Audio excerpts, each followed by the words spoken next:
কলকাতা পুরসভার সামনে যে বহুতল বিপর্যয়ের ঘটনা ঘটেছে গার্ডেন রিচে, তাই নিয়ে প্রতিবাদ জানাচ্ছে বিজেপি। কথা বলবো, সরাসরি আমাদের সঙ্গে রয়েছেন আমাদের প্রতিনিধি অনির্বাণ বিশ্বাস। অনির্বাণ, বিজেপির যারা বিক্ষোভ দেখাচ্ছেন তাদের কি দাবি? দেখো, তোমাকে প্রথমে দেখিয়ে রাখি যে একেবারে নিউ মার্কেট থানার সামনে বিজেপির তরফে এখানে জমায়েত করা হয়েছে। বিজেপি যেমন রয়েছে তেমন বিজেপি যুব মোর্চার যারা সমর্থক তারাও কিন্তু এখানে উপস্থিত রয়েছে। তুমি দেখতে পাচ্ছ হাতে প্ল্যাকার্ড ধরে রয়েছেন তারা। সেখানে দেখা যাচ্ছে লেখা রয়েছে কলকাতা জুড়ে অবৈধ নির্মাণ বন্ধ করতে হবে, তৃণমূলের 2টি গুণ, টাকা লুট আর মানুষ খুন, এরকম বিভিন্ন রকম কিন্তু যে পোস্টার সেগুলো নিয়ে তারা কিন্তু উপস্থিত। আমরা এখানে দেখতে পাচ্ছি কলকাতা জুড়ে অবৈধ নির্মাণ দায়ীকে, মানুষ খুনের দায়ীকে, অর্থাৎ প্রশ্ন তোলা হচ্ছে বিজেপির তরফ থেকে। আমরা কথা বলবো যে এখানে গার্ডেন রিচে যে ঘটনা ঘটেছে আপনাদের দাবিটা কি থাকছে? আমরা এর জন্য তুলাবাজি করছে কেমসির মধ্যে তো তরিং করছে, এর জন্য আমরা রাস্তায় বিরোধ করছি, ঘেরাও করছি। এর জন্য আমরা দেখতে পাচ্ছি যে এখানে কিন্তু ইতিমধ্যে ইন্দ্রনীল খান তিনিও চলে এসেছেন, যিনি কিন্তু যুব মোর্চার সভাপতি। তার সঙ্গে একবার কথা বলবার চেষ্টা করবো আমরা, দেখি তিনি কি বলছেন, একবার শোনার চেষ্টা করি।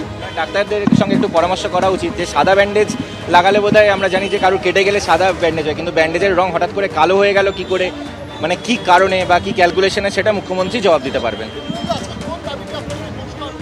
দেখুন, আজকে খুব দুর্ভাগ্যের দিন।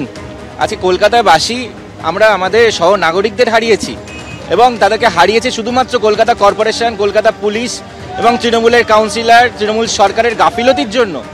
এরকম পুরো কলকাতা জুড়ে বিস্তীর্ণ অঞ্চল, শুধু গার্ডেন রিচ নয়, তপসিয়া, তিলজলা সহ কলকাতার বিস্তীর্ণ অঞ্চলে পুকুর বোঝাই করে অবৈধ নির্মাণ কাজ হয়ে গেছে, এবং সেখান থেকে তৃণমূলের সিন্ডিকেট বাসরা পয়সা কামিয়েছে, এবং ইল্লিগ্যাল এই যে পুরো কাউন্সিলর থেকে শুরু করে তারা নিজেদের আর্থিক প্রতিপত্তি বৃদ্ধি পেয়েছে।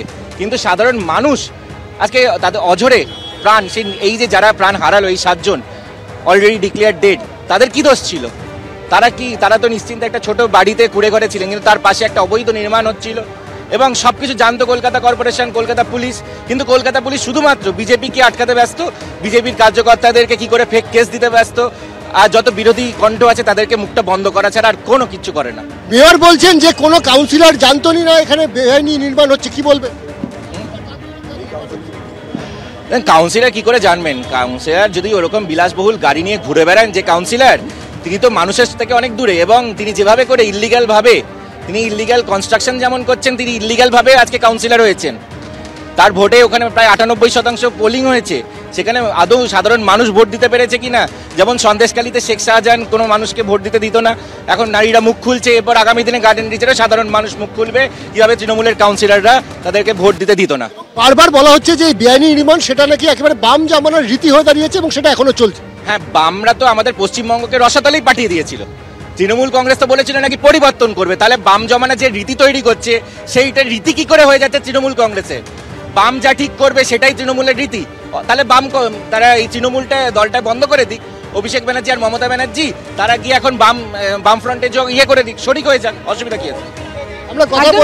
শহর জুড়ে কিভাবে একের পর এক বেআইনি নির্মাণ প্রশাসনের নাকের ডগায়, পুরসভার নাকের ডগায়, তা নিয়ে প্রশ্ন তুলছে বিজেপি।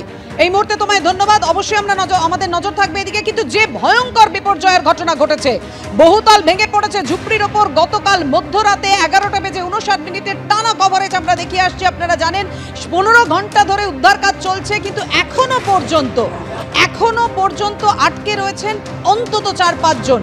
মৃতের সংখ্যা বেড়ে 7। সংখ্যাটা কোথায় গিয়ে পৌঁছবে আমরা জানি না, কিন্তু অত্যন্ত দুর্ভাগ্যজনক।